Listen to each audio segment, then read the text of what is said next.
God, who is always coming toward us, may we always move toward you. Amen.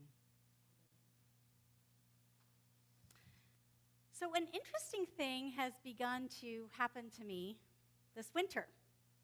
I'm not sure whether to attribute it to aging, weariness from raising kids, fatigue from being in the first year of an intense new job, one that I love, but still intense, or a general change in personal tendencies. Y'all can hear me online? Just checking? Great, thanks.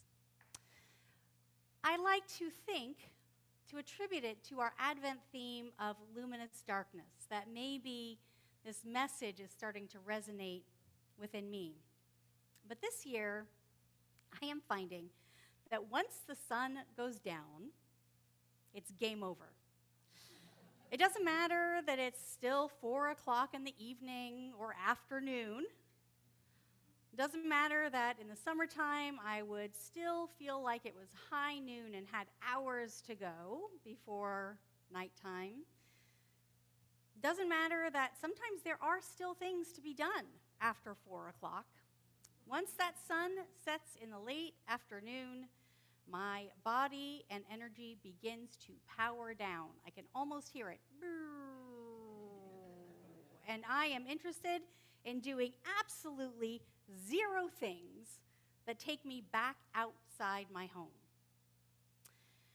Many of you know I have teenage children, and it will surprise no one to learn that for my middle school child, who is non-binary and uses they/them pronouns, their favorite activity is to go to the mall. So I get requests a couple times a week to run them to the mall or to pick them back up. Now, I don't love that our society offers minimal safe gathering places outside of shopping experiences, but I don't hate the mall per se. The mall is maybe 1.5 miles, 2 miles tops from our house. So this is not a demanding errand to drop my kid up, to pick them up. But I tell you, if my kid asks me to take them to the mall at 5 or 5:30, it feels like they are waking me up from a slumber at 1 in the morning to get a Slurpee or something. I mean, it's that inconceivable. I have to dig deep. I mean, really deep, not to whine and stomp my feet or suggest maybe they could walk home themselves through the dark rain. It feels internally like going back into the world once the sun has set is an anathema. This internal hibernating energy feels ferocious in its protection of itself. I had been noting this change within myself and sort of chuckling at myself and its ridiculous intensity.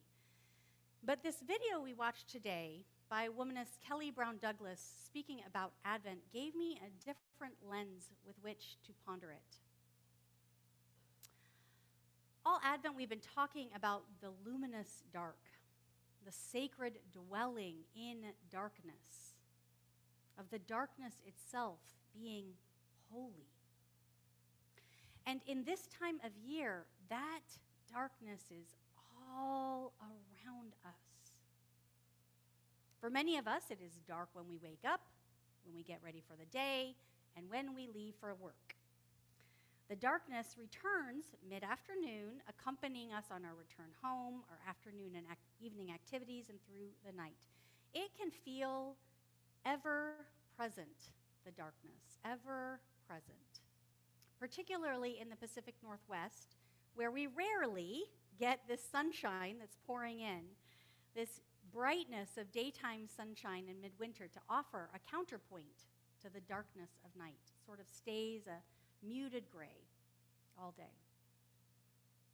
Our society makes no real accommodation for this change in our natural world. When this darkest time of year is upon us, we're expected to just turn on all the lights and keep cranking the same level of productivity and consuming. For some of us, the intensity picks up at this time of year. We own a shop that relies on Christmas purchases, or we need to meet year-end financial goals, or we have holiday and Christmas obligations and expectations.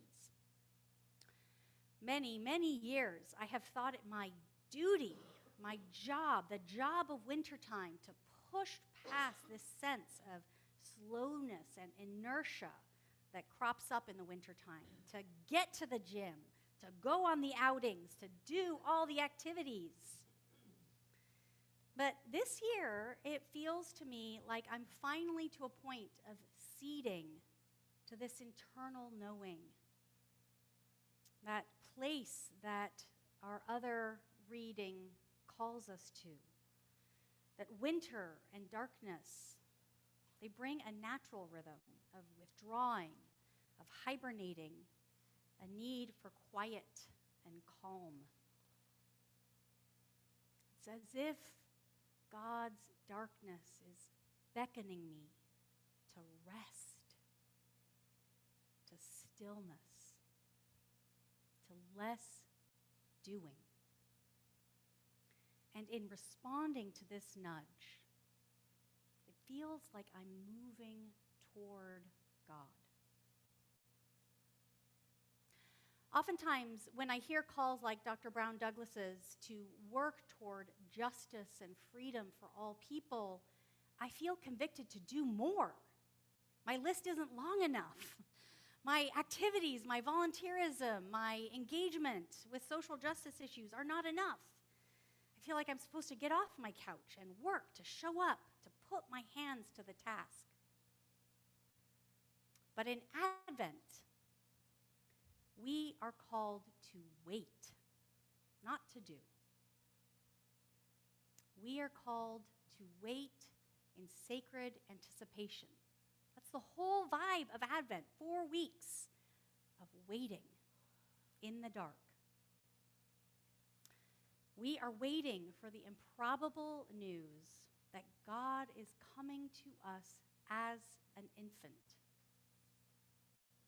The Christmas story is that ultimate mystery will be enfleshed in a newborn babe. If there's anything that Advent and Christmas should teach us, it's that when it comes to the divine, we should always expect a reversal of what we know and understand. So perhaps the justice and freedom that Dr. Brown Douglas calls us to can also come, instead of through more work, more doing, it can come through sacred rest, through stillness and quiet, through introspection and slowing down. Perhaps in the quiet times of winter, in the deep dark of the solstice night, our work is to slow down, to meet God in the dark. And in that darkness, we might be able to sense God's movement toward us. God's movement toward us in the dark. In this new do not much Advent that I've been experiencing, I feel God meeting me in that lessness. My withdrawal from activity, from doing, from erranding and outings and experiences, although not trips to the mall, is creating a sense of spaciousness. And that spaciousness, there's space there.